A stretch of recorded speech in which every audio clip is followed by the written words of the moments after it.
Hi ಎಲ್ರಿಗೂ ನಮಸ್ಕಾರ. ಏನಪ್ಪ ವಿಷಯ ಅಂದರೆ, ನಾನು ಇವತ್ತಿಂದ ಒಂದು ಮಿನಿ ಬ್ಲಾಗ್ನ ಸ್ಟಾರ್ಟ್ ಮಾಡೋಣ ಅಂತ ಇದ್ದೀನಿ. ಪ್ರತಿಯೊಬ್ಬರು ನನಗೆ ಸಪೋರ್ಟ್ ಮಾಡಬೇಕು ಅಂತ ಕೇಳ್ಕೊಳ್ತಾ, ಯಾವುದೇ ರೀತಿಯಾದ ಸಣ್ಣ ಪುಟ್ಟ ತಪ್ಪಿದರೆ ಕ್ಷಮಿಸಿ ಅಂತ ಹೇಳ್ತಾ ನನ್ನ ಒಂದು ಪುಟ್ಟ ಮಿನಿ ಬ್ಲಾಗ್ನ ಇವತ್ತಿಂದ ಸ್ಟಾರ್ಟ್ ಮಾಡ್ತಾ ಇದ್ದೀನಿ. ಬನ್ನಿ, ಎಲ್ಲರಿಗೂ ಸ್ವಾಗತ. ನಾನು ನಿಮ್ಮ ಪ್ರೀತಿಯ ದೀಕ್ಷಿತ್ ಮಾತಾಡ್ತಿರೋದು.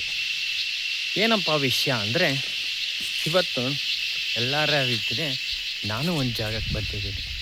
ಯಾವುದಪ್ಪ ಜಾಗ ಅಂದರೆ, ನೀವು ನೋಡ್ತಾ ಇರ್ಬೋದು ಪ್ರಕೃತಿಗಳ ಸೌಂದರ್ಯ ಎಷ್ಟು ಚೆನ್ನಾಗಿದೆ ಅಂತ. ಆಲ್ರೆಡಿ ನಿಮಗೆಲ್ಲ ಗೊತ್ತಾಗಿರ್ಬೋದು ಯಾವ ಜಾಗ ಅಂತ. ಅದು ಬೇರೆ ಯಾವ ಜಾಗನೂ ಅಲ್ಲ, ನಮ್ಮ ನೆಚ್ಚಿನ ಸಕಲೇಶಪುರ. ಸಕಲೇಶಪುರ ಅಂದರೆ ನಿಮಗೆಲ್ಲರಿಗೂ ನೆನಪಾಗೋದು ಪ್ರಕೃತಿ. ಹೌದು, ಸಕಲೇಶಪುರ ಅಂದರೆ ಪ್ರತಿಯೊಂದು ಜೀವಿಗೂ ಆಗಿರ್ಬೋದು, ಪ್ರತಿಯೊಬ್ಬ ಮನುಷ್ಯನಿಗೂ ಆಗಿರ್ಬೋದು, ಸಕಲೇಶಪುರ ಅಂದರೆ ಪ್ರಕೃತಿ, ಹಚ್ಚ ಹಸಿರಿನಿಂದ ಕೂಡಿರುವಂತಹ ಒಂದು ಪ್ರಕೃತಿಯ ಸೌಂದರ್ಯ ಇರ್ಬೋದು. ಹಾಗೆ ಅಲ್ಲಿ ಕೇಳಿಸ್ತಿರ್ಬೋದು ನಿಮಗೆ ಪಕ್ಷಿಗಳದ್ದು ಕಲರವಾಗಿರ್ಬೋದು, ಕೀಟಗಳದ್ದು ಶಬ್ದ, ಪ್ರತಿಯೊಂದು ಕೂಡ ನಿಮಗೆ ಕೇಳಿಸ್ತಾ ಇದೆ. ನೋಡಿ, ಈ ರೀತಿಯಾದಂಥ ಒಂದು ಪ್ರಕೃತಿ ಸೌಂದರ್ಯ ಪಡೆದಿರುವಂತಹ ನಾವೇ ಅದೃಷ್ಟವಂತರು. ವಾವ್, ಇದೇ ರೀತಿಯಾದಂಥ ಒಂದು ಪ್ರಕೃತಿ ಸೌಂದರ್ಯ ಆಗಿರ್ಬೋದು, ಒಂದು ಪರಿಶುದ್ಧ ಗಾಳಿನ ಕುಡಿಯೋದಕ್ಕೋಸ್ಕರ ತುಂಬ ಜನ ಬೇರೆ ಬೇರೆ ಕಡೆಯಿಂದ ಬರ್ತಾರೆ. ಆದರೆ ನಮಗೆ ಪ್ರತಿದಿನ ಈ ರೀತಿಯಾದಂಥ ಪರಿಶುದ್ಧ ಗಾಳಿ ಸಿಗ್ತಿದೆ ಅಂತ ಅಂದರೆ ನಮ್ಮಷ್ಟು ಪುಣ್ಯವಂತರು ಮತ್ತು ಯಾರಿಲ್ಲ ಅನಿಸುತ್ತೆ. ನೋಡಿ, ಎಷ್ಟು ನಿಷ್ಠ ಇರುವಾಗ ಎಷ್ಟು ಸುಂದರವಾಗಿದೆ ನೋಡಿ ಜಾಗ.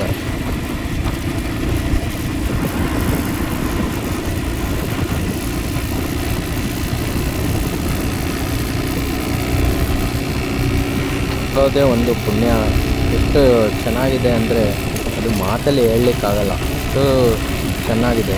ಒಂದು ಪ್ಲೇಸ್ನ ವಿಸಿಟ್ ಮಾಡಿದರೆ ನಿಮ್ಮ ಮನಸ್ಸಿಗೆ ಎಷ್ಟು ನೆಮ್ಮದಿ ಸಿಗುತ್ತೆ ಅನ್ನೋದಕ್ಕೆ ಅದು ಒಂದೇ ಉದಾಹರಣೆ. ಅದೇ ರೀತಿ ನಾವು ಮುಂದೆ ಬರ್ತಾ ಒಂದು ಬ್ಯೂಟಿಫುಲ್ ಆದಂಥ ಒಂದು ಪ್ಲೇಸ್ನ ಬೈಕಲ್ಲಿ ನೋಡ್ಕೊಳ್ತಾ ಹಾಗೆ ಬರ್ತಾ ಒಂದು 5 ನಿಮಿಷ ಗಾಡಿ ಸೈಡಿಗೆ ಹಾಕೋಣ ಅಂತ ನಿಲ್ಲಿಸ್ದೆ. ನೋಡಿ, ಇಲ್ಲೊಂದು ಅದ್ಭುತವಾದ ದೇವಸ್ಥಾನ ಇದೆ. ಬನ್ನಿ ಹೋಗಿ ವಿಸಿಟ್ ಮಾಡೋಣ ಒಂದ್ಸಲ.